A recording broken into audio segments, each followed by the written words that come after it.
चाहे वो स्कूल के बच्चों की वजीफा हो जो देश में सबसे ज़्यादा रहा, डंके की चोट पे देश में सबसे ज़्यादा रहेगा।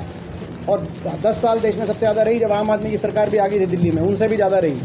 तो डंके की चोट में देश में सबसे ज़्यादा बुढ़ापा पेंशन और स्कूल, सरकारी स्कूलों में अगर वजीफा कहीं रहेगा तो हरियाणा प्रदेश के अंदर रहेगा कांग्रेस की सरकार।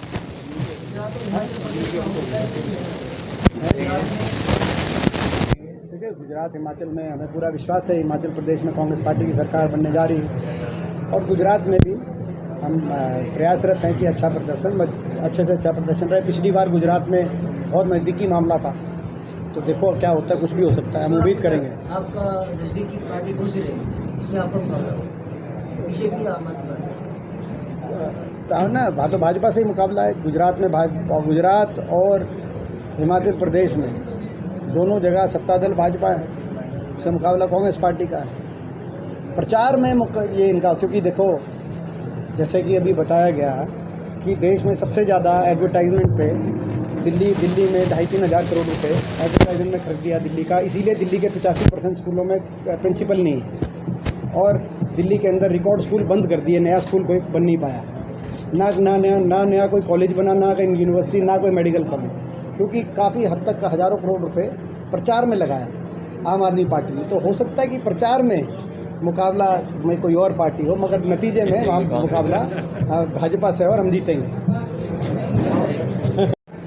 8.25 साल में लोकसभा चुनाव आ जाएगा, तो क्या मनेठी के एम्स का क्या हुआ, आज कहाँ गया, उस पर धरातल पे वो क्यों नहीं उतर पाई ये प्रोजेक्ट्स? तो यानी कि सरकार की कोई सोच नहीं है।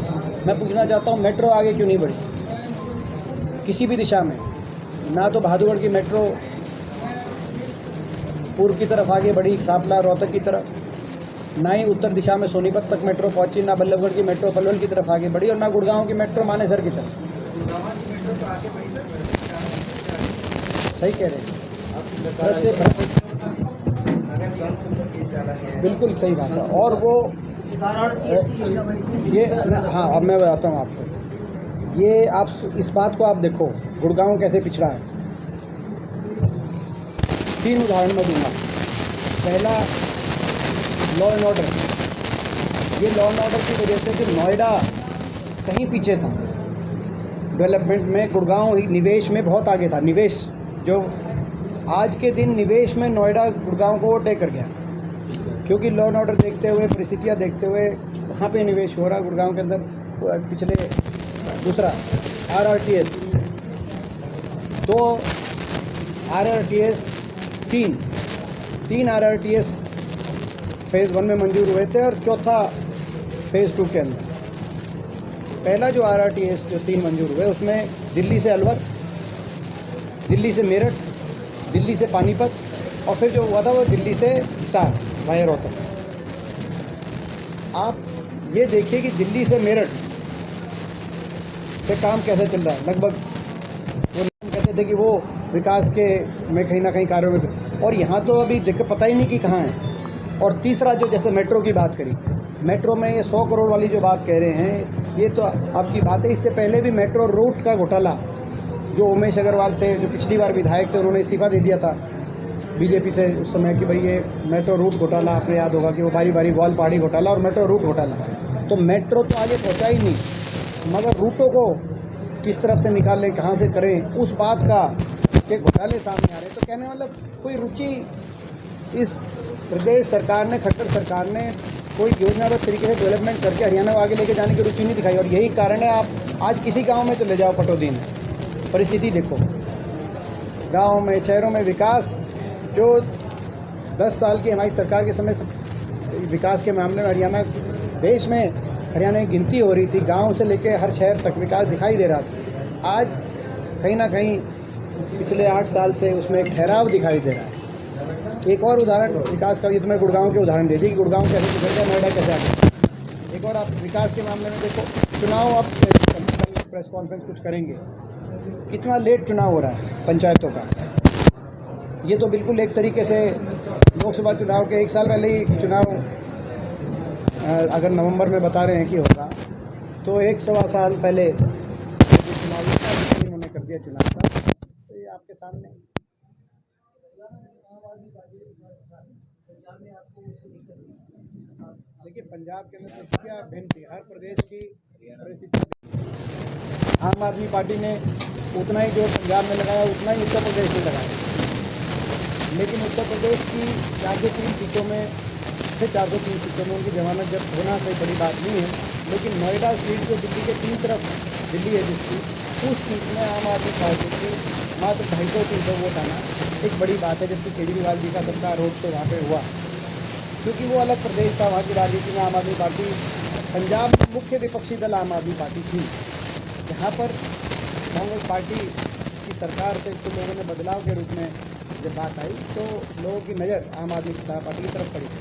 हरियाणा में लोग बदलाव, भाजपा से बदलाव चाहते हैं और एक आशा भरी नज़र से कांग्रेस पार्टी की तरफ, और एक मजबूत भ्रष्टाचार में तो नंबर 1 पहुँचाई, बेरोजगारी में भी हरियाणा को नंबर 1 पे पहुँचाने का काम, क्योंकि सरकार की दृष्टिहीन नीतियाँ हैं, कोई सोच तो है नहीं, निवेश हुआ नहीं, नया काम तो छोड़ो आप, पुराने प्रोजेक्ट्स हमारी सरकार के मंजूरशुदा प्रोजेक्ट्स, डिफेंस यूनिवर्सिटी का क्या हुआ, मैं सरकार से पूछना चाहता हूँ।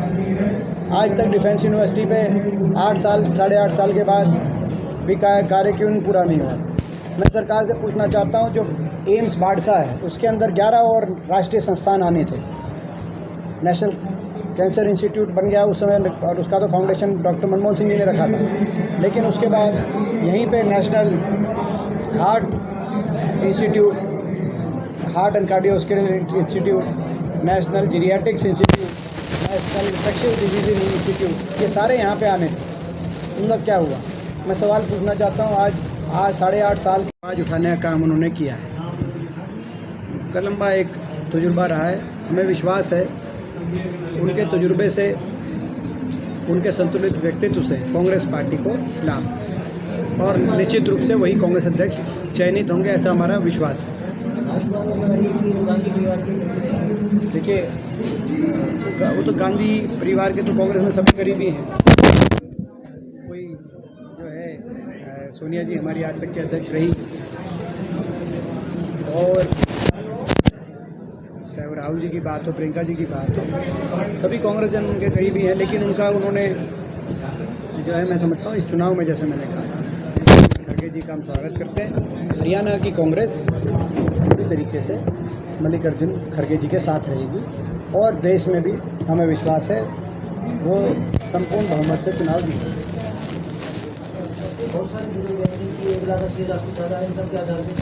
बड़े दुख की बात है, ये एक ऐसी सरकार आई है जिसने 5,000 बुढ़ापा पेंशन का स्वप्न दिखाया, वो भी 3 साल पहले, और आज 2,500 पे पहुँची है, और लाखों बुजुर्गों की पेंशन काटने का काम हुआ। अलग अलग टेक्निकल कारण बताए गए, चाहे वो 1,80,000 की आय की बात रही हो, चाहे बहुत से ऐसे मामले भी सामने आए हैं जिसमें जीवित बुजुर्गों को मृतक दिखा दिया कागजों में। ये एक उदाहरण हरियाणा में ही देखने को मिला है, और बड़े बुजुर्गों को भी धरने पे बैठना पड़ा, छोटे बच्चों से लेकर बड़े बुजुर्गों को धरने पे बैठना पड़े। ये खट्टर सरकार की कार्यशैली दर्शाता है। असंवेदनशील सरकार, इनको लोगों से कोई लेना देना नहीं है, ना कोई संवेदनशीलता से चलने में विश्वास रखते हैं। किसान आंदोलन में बैठे रहे 1 साल तक, इनको कोई परवाह नहीं रही। ये अपने अहंकार में, सत्ता के घमंड में जनता को लूटने में लगे हुए हैं। आज भ्रष्टाचार के रिकॉर्ड कायम किए जा रहे हैं हरियाणा में। आपस में जेजेपी ज़्यादा लूटेगी कि बीजेपी के मंत्री ज़्यादा लूट रहे हैं, कि जेजेपी के मंत्री ज़्यादा लूट रहे हैं। ये प्रतिस्पर्धा इस प्रदेश में, और इस प्रतिस्पर्धा ने लूट में तो हरियाणा नंबर 1 पहुँचाई। हरियाणा इससे पहले भी